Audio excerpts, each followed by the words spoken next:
L'apprentissage en milieu sportif est aussi vieux que le monde. Dans la Grèce antique, l'existence des maîtres d'armes en escrime est attestée. Chez nous, au Moyen-Âge, apparaissent les écrits des premiers maîtres d'armes car l'épée nécessitait un enseignement théorique. On le voit donc, l'apprentissage et le sport entretiennent depuis longtemps des relations. Et aujourd'hui, ce lien entre sport et apprentissage est devenu une logique d'insertion professionnelle. Cela se traduit chaque année par de nombreux jeunes qui empruntent la voie de l'apprentissage, une voie qui devient en fin de parcours un passeport pour l'emploi. Champion du monde par équipe de trial en 2015, Benjamin Durville, titulaire d'un diplôme d'ingénieur en génie civil, souhaitait acquérir en plus une formation lui permettant d'être entraîneur et formateur VTT dans des structures professionnelles ou privées. En fait, comme j'ai deux passions, le génie civil et le vélo, c'est d'essayer de concilier les deux pour faire un métier. Ouais. On a des séquences de 1 ou 2 semaines ici au Krebs et le reste du temps dans ma structure au club. Donc j'alterne les deux et ça permet au moins de mettre en application directement ce qu'on apprend en cours théorique. On met en application directement sur le terrain derrière. Parce que ça fait quand même 1 an d'expérience où je fais des suivis de projets au club ou du développement et pas mal d'actions concrètes. Et du coup, ça fait quand même 1 an d'expérience en plus à faire valoir. Pour l'employeur, l'apprentissage permet de mieux évaluer les compétences et les marges de progression de son apprenti afin de lui préparer un débouché possible dans l'entreprise. Dans ce centre aquatique à Montbéliard, tous les employés sont passés par l'apprentissage.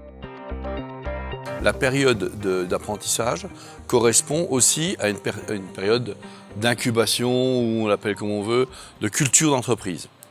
Ce qui veut dire qu'à la fin de cette formation, le jeune a aussi passé une période d'essai importante. Il a vécu dans l'entreprise au travers de sa formation, au travers de la partie professionnelle. Il a son choix à la fin de cette formation, mais également la décision de l'entreprise va se baser sur une vie ensemble de 1 an ou 2 ans selon le diplôme. Je pense que c'est du gagnant-gagnant. Alors on descend sur le tapis. L'apprentissage apporte une solution opérationnelle à ses acteurs, une garantie de formation adaptée à l'entreprise et au marché, un emploi choisi par l'apprenti et un contact immédiat avec la réalité du terrain.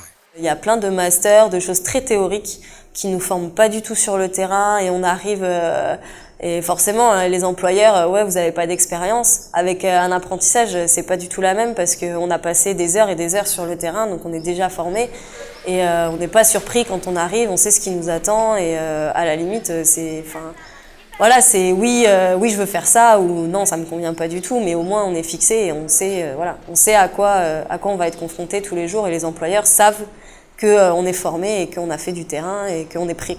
Sur l'ensemble des apprentis qui sont passés chez nous, donc au fur et à mesure, on va dire, du renouvellement des équipes, des départs en retraite, etc., des mutations, on a à l'heure actuelle 4 apprentis qui sont salariés chez nous. Donc j'ai envie de dire, c'est un plus pour tout le monde. Au niveau des débouchés, donc dans les collectivités territoriales, on est toujours tenu par le concours des TAPS. Mais donc nous, quand il y a des postes qui se libèrent, les apprentis sont prioritaires puisqu'on les connaît, on les a formés, on sait comment ils travaillent. Donc voilà, un vrai avantage. Donc c'est du fabrication maison, c'est des jeunes du cru. Et donc voilà, c'est du gagnant-gagnant. L'apprentissage intervient dans le secteur sportif et de l'animation particulièrement porteur. Les diplômes de la jeunesse et des sports sont construits sur la base de la formation en alternance, ce qui renforce leur caractère professionnel et leur employabilité. C'est un tremplin vers l'emploi. Je ne connais pas un seul des gens qu'on a pris en formation, bien sûr ceux qui sont chez nous, mais ceux qui sont partis ailleurs, qui soient actuellement au chômage. Aucun. Ils ont tous trouvé un emploi. On se met vraiment dans le métier directement, alors que la voie générale, on est encore à l'école, entre guillemets, ou qu'on est avec le prof qui fait son cours et nous on écrit.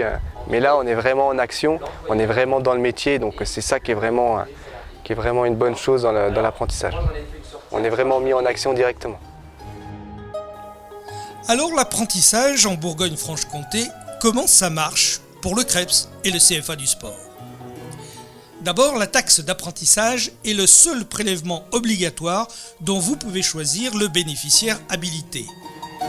Ce prélèvement représente 0,68% de la masse salariale brute annuelle de l'entreprise. La taxe comporte plusieurs parties.